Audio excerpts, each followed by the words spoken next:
So how do we cut the angles to make this joint? Let's get into it.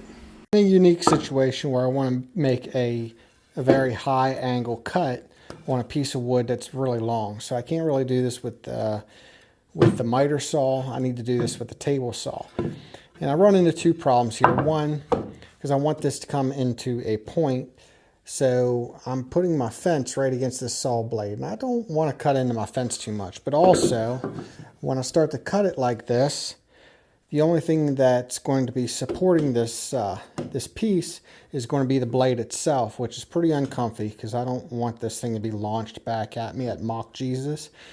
So for this video, what I'm going to do is make a jig that makes this safer. All right, let's get to it. All right, so I think I'm going to go with the same concept as my spline jig, where it'll slide back and forth across the fence, holding the material in place for the cut. That way we can keep the blade off of the fence and keep the material nice and stable and firmly in place on the jig itself. So I'm going to make this about 16 inches long. Can't imagine that I'm going to want to cut pieces that are going to be too much longer than that. I don't know. Maybe I'll regret it in the future. Let me know in the comments below if you think I want to do this with anything longer than that in the future.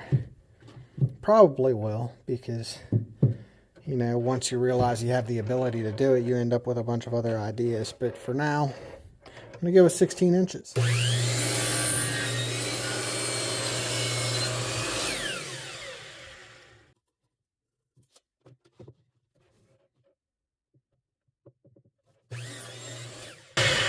Should have my dust collection running, but I did not. Often forgetting that. Often. Alright, so for this I'm going to cut out the two sides as well as a middle piece, and then I'm going to change my mind and decide I want to make the middle piece a little bit thicker than what the sides are. So I'm going to cut out a second middle piece that I'll glue together and make that nice and thick and hardy there in the middle. The left side's going to be a little bit shorter than the right side, which that's left to right from this perspective. From the perspective of working with it, it'll be the blade side, which would be the right or the left side. It's going to be taller than the right side. That's going to be so that I can add a handle to it then later on.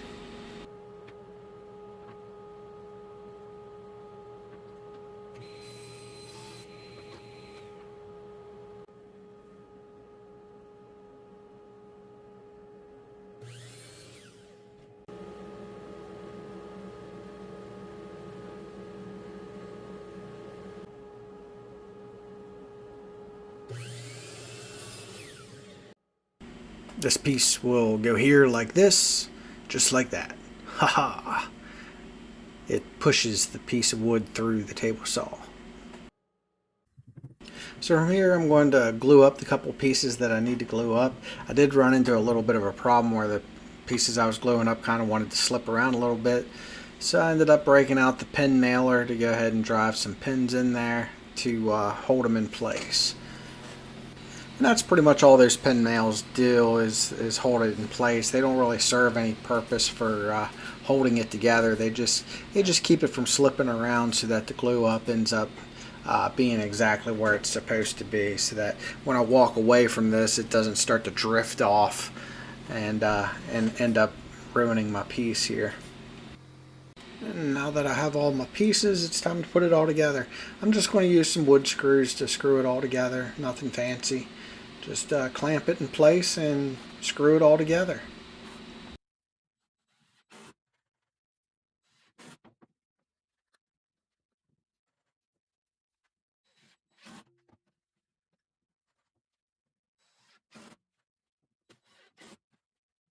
When I put this handle on, this handle can cause some tension or cause it to get loose to the fence. So it's kind of important to have everything lined up pretty good there for the handle, because it can cause it to either loosen up or pinch tight.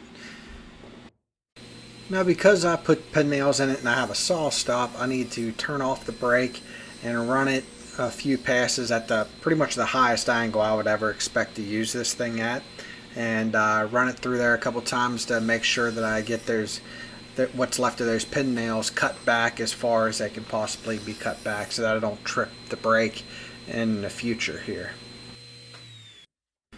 Now that it's all finished up, let's go ahead and clamp some pieces of wood to it and give it a try. See how this thing works.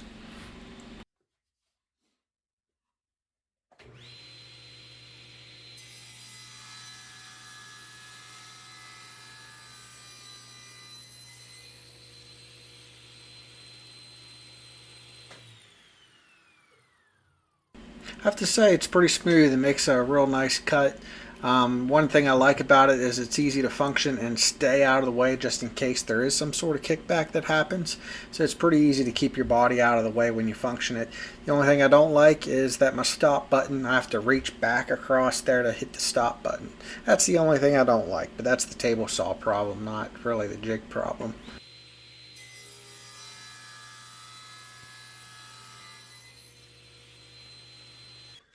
So now that I have that jig, I can make things that go together like this, with this nice sharp point that's also long like that. Kind of opens up the amount of projects and different things I can do now. Man, I got all sorts of ideas now. This is great. Let's get to them. So that is it for this video. If you like it, do me a favor and hit that like button if you want to see more videos like this, more jigs. I've got a lot of cutting board videos and all sorts of other small projects. Go ahead and hit that subscribe button so you can see more of it. But until next time, make something awesome.